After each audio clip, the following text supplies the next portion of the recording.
What is going on, everybody? Oneshot here with another video, and this video is the start of a series called Current Events with Oneshot, and just a brief description of the series is basically just me reading off current news stories and giving my opinions about them, and just fit as many as I can in the gameplay. And as you can see, I'm playing Blitz on Warhawk, so just enjoy the gameplay, and I'm just going to get right into these stories. So the first one, a romantic night turned hot and spicy. It sounds fun. When a couple was caught allegedly having sex on a Chipotle roof in Delaware Saturday night.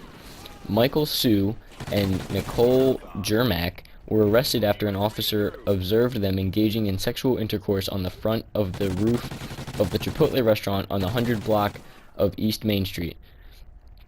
The officer advised the couple to stop having sex, but they continued for almost 20 seconds, according to authorities. When they finally stopped, they fled into the roof into Sue's apartment a few feet away. I have two things to say about that right off the bat. One, I live in Delaware, so way to rep Delaware, good guys. Way to give us a good reputation. Not like we had a great one to begin with. I mean, we are Delaware. We're nothing special at all. And second of all, I mean, eating tacos or a couple bean burritos doesn't exactly put me in the mood, but I mean, whatever floats your boat, whatever, do your thing. Are we close to finding another Earth? Scientists looking for signs of life in the universe, as well as other planets like our own, are a lot closer to their goal than people realize. That was the consensus of a panel on the search for life in the universe held at NASA headquarters Monday in Washington State. The discussion focused not only on philosophical questions of whether we're alone in the universe, but also on the technological advances made in an effort to answer that very question. We believe we are very, very close in terms of technology and science to actually finding the other Earth, and that would our chance to find signs of life on another world, said Sarah Seeger, a MacArthur Fellow and Professor of Planetary Science and Physics at the Massachusetts Institute of Technology.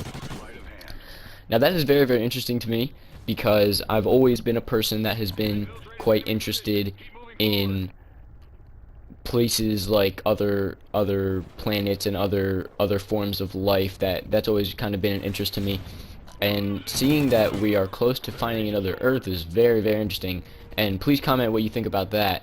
But I mean, what do you guys think about that? I mean, do you think it would be aliens on another planet? Do you think it would be all animals? Do you think it would be other humans just like us? Do you think it would be no life at all? Do you think there would be no life forms there? Do you think, there would be some kind of, like, they'd be technologically advanced as compared to where we are? Do you think that they would, be at flying cars and robots at this point, and we're just behind them? I mean, the possibilities really are endless. So please comment what you think about that, because that is very interesting, and I'm sure I'm not the only one that really thinks that is a pretty interesting topic.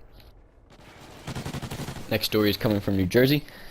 A day after a rookie police officer was gunned down in an ambush, mourners came to pay their respect at a makeshift memorial with candles, balloons, empty liquor bottles, and messages of love from friends scrawled on t-shirts taped to a brick wall. Instead of honoring the officer, the memorial was for his killer. Rest easy, thug in peace, see you on the other side, etc. Friends wrote about Loris Campbell, who police say ambushed Officer Melvin Santiago early Sunday, as he responded to an armed robbery call at 24/7 Pharmacy. Officers returned fire, killing Campbell. So, at this point, if you don't understand what's going on, and if you didn't understand the description of the story, basically, a robber was caught in the act, and the police were called, and he actually killed the officer, and then was later shot down and killed as well. But as we may have seen in other instances, people make memorials, people make tributes and things. They put them on walls and everything, and instead of it being for the fallen officer, it was for the criminal that actually took the officer's life. So the memorial was not for the fallen officer that lost his life doing and serving the people and everything. It was actually for the robber and the criminal, and they're remembering him as if he did something right. And I'll read a bit more about the story right here. Angelique Campbell, Campbell's widow, this is the robber's wife, the criminal's wife, told News 12 New Jersey on Sunday that she was sorry for Santiago's family, but that her husband should have killed more officers if they planned to kill Campbell. She later apologized for the comments. Now that is just ridiculous. I mean, come on. That is just not something you ever say in any situation, especially with everything that just happened, like the city is probably pretty upset that people are doing that in the first place.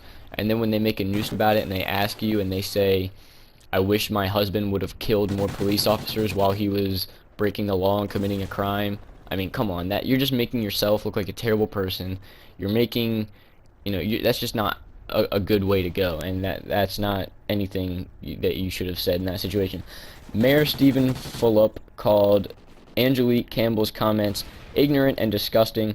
Police Director James Shee said they weren't representative of the city or even of Campbell's neighborhood in the southwest Jersey city, where the majority of the shootings in the city take place, where distrust of police is as much as a staple-up boarded house and groups of young men hanging out in the street corners at midday.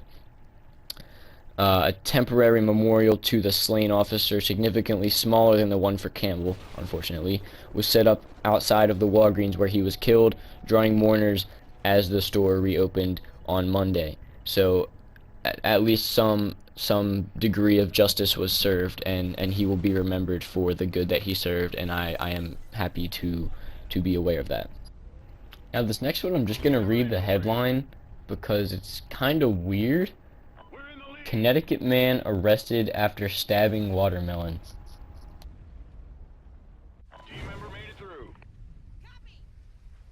I'll let you guys do your research on that one. South Dakota teen finishes flight around the world. A South Dakota teen may have been the youngest person to fly solo around the world. 19-year-old Matt Guthmiller completed a more than 29,000-mile journey in a single-engine airplane Monday night when he touched down Gillespie Field in El Cajon, California. Guthmiller's flight began May 31st. His final 16-hour leg took him from Honolulu, Hawaii, over the Pacific Ocean to El Cajon. The Aberdeen, South Dakota native was greeted by reporters and his mother when he landed. The previous record was set by Australian Ryan Campbell, who was 19 years, 7 months, and 25 days old when he completed the circumnavigation last year. Guthmiller will be that age July 24th. Guthmiller's parents say he's sending documentation to Guinness World Records, which must confirm the feat. And that's pretty cool. That is something to be really proud of. That is something that does take a lot of, I mean, I wouldn't want to fly around the whole world in one trip. I mean, I have problems with, like anxiety and all that, so I wouldn't be able to handle stuff like that. So props to him for being able to do that. That is a very big accomplishment, especially for a world record like that. That is really, really awesome, and especially for being such a young person. That's really cool and really something to be proud of. And I know there's a lot of people out there who really like things like traveling and, want to travel the world, and I think people can really relate to that story right there and can enjoy that for what it is. So it's been One Shot. This was my first episode of Current Events with One Shot. I hope you guys like the episode. I hope you guys like the concept of the series, because there'll be plenty more every Wednesday and Saturday. So if you like it, please like, subscribe, and I'll see you guys